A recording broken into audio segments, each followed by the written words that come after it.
sees that an investor invests on opportunity. When the women haven't yet taken the step to start, he can't come and force them from their homes to start the business for him to invest. That is the conversation, another thing we're seeing. So if we don't have a lot of them already starting in the space, then to put investment on it becomes a different conversation altogether. And when he also pushed to the revolving funds and to how women can get that working around, it's also something I'm seeing, which is why I'm keen on mentioning them. Because energy efficiency, energy access, and the ability for women to run in these spaces requires that women are able to take the path that is usually not taken. It requires that we are able to do what would not usually be done. It requires a lot more man hours from us. It requires that we get into the skills come what may, because in the energy transition plan, the skills that are required are clear. The economists, the modelers, the people that will sell the transition plan, the investments part. You're looking at the people who can push the carbon credit initiatives. And really, I wouldn't talk much more about energy transition because Robert is in, so he can take that conversation more, because that's another conversation talk. He can take that more. But yes, when it comes to that, we're talking clearly. Welcome, Robert. Why are you welcoming Robert? Because Robert is here.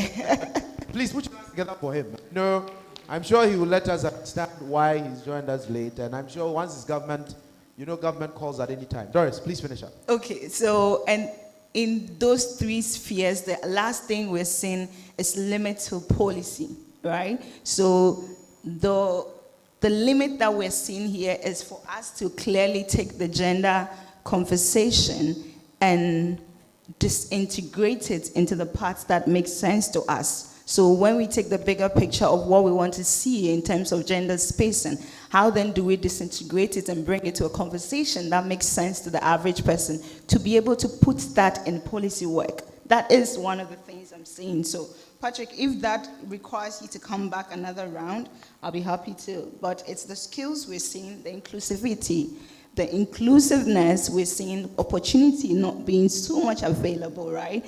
But where the opportunities are available to, we're seeing the willingness to actually take the seat that belongs to them. Thank you very much. And I think you finish off on a point that perhaps I have to go back to, Madame Sarah from Clean Cook Ghana. So she identifies, at least to my mind, two things.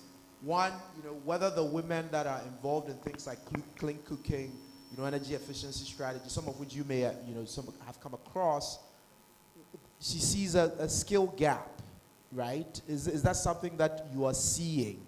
Because I think earlier you talked about a certain sensitization or some engagement. Is that something that you're seeing there in your engagements with the women?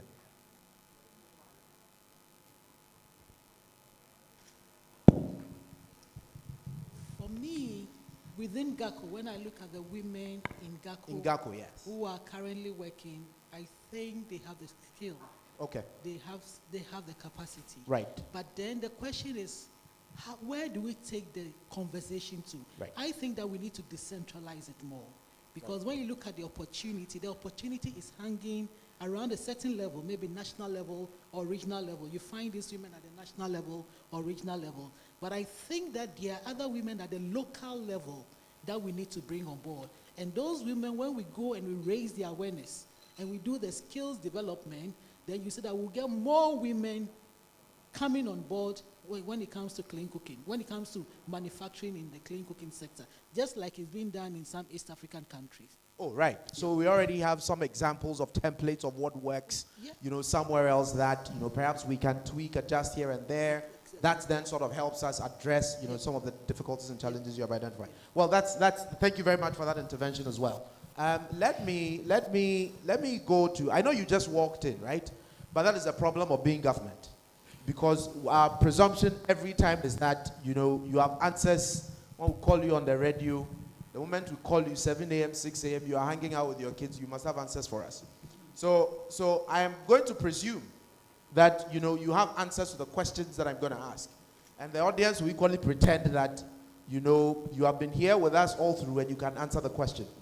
So we've seen, at least in the submission so far, from, Sarah, Charles, and Doris, that there are different things that, different actors, i.e. private sector. Charles, for example, has done different, assignments that involve engaging with national level actors, subnational level actors, issues around the MDF, how we can generate significant resources to support, energy transition related activities and mainstream budgetary allocations to support women. Doris has equally canvassed, issues around skill development, energy efficiency.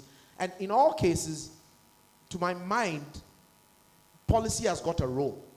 Because as private sector and as, civil society, Doris, I'm not sure what hat she wears, sometimes private sector, sometimes it's energy commission. Clearly, there is something that, to my mind, policy must do, which is to harness and harmonize everybody's action and direct them to a particular end goal, right? And I always say that second best solutions are usually very suboptimal. So if policy is not working, you compel private sector actors, CSOs and NGOs to do things that may generate a result here and there, but they could be suboptimal. Which is why we come to you as the person who sits, in the nuclear and alternative energy space. And I know this clearly, all our conversations clearly stops with you. In fact, we could have had a conversation without them, only you.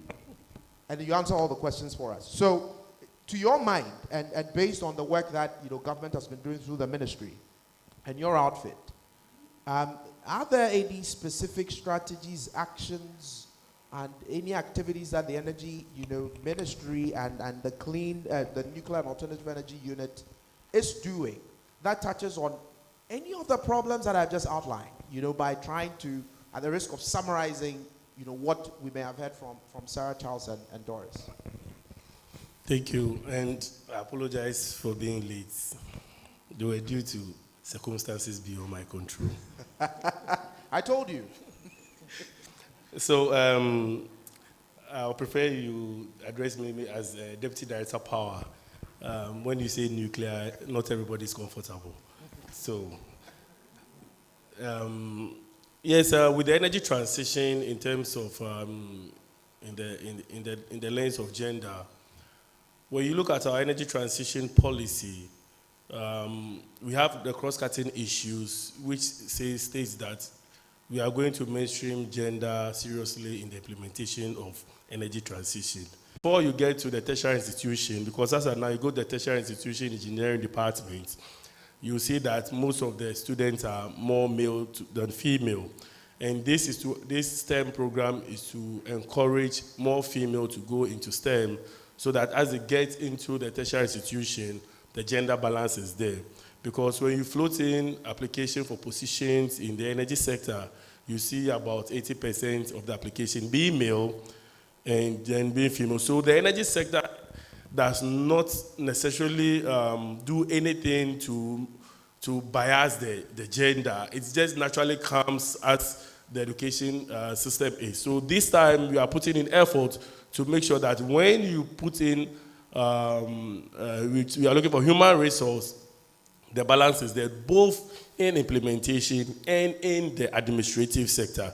And this energy transition is going to be implemented in the decentralized manner. So it is not going to be at the Ministry of Energy, but it's going to be at the district assemblies. So when we were doing this energy transition plan, we went all over the country, met various groups, educational sectors, district assemblies, and specialized groups in the gender sector. And everybody was roped in, and they made sure that we made inputs into the energy transition plan where gender balance was there. And we took into consideration, for example, most of it was the clean cooking. Now we're going to make sure that we promote LPG for clean cooking and improve cook stoves. And this, we realized that it was going to save about 30.5 million hours for women and children who normally in Ghana, where they use those hours to gather firewood to make charcoal and the rest. So if we do this improve cooking in terms of LPG and improve cooking stoves, these hours will be used profitably.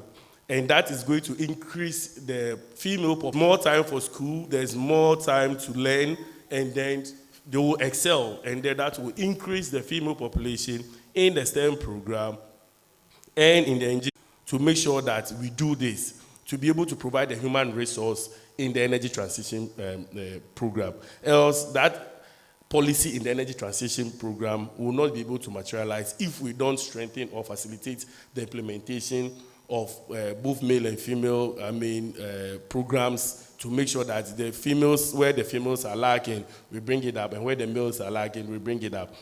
This is the root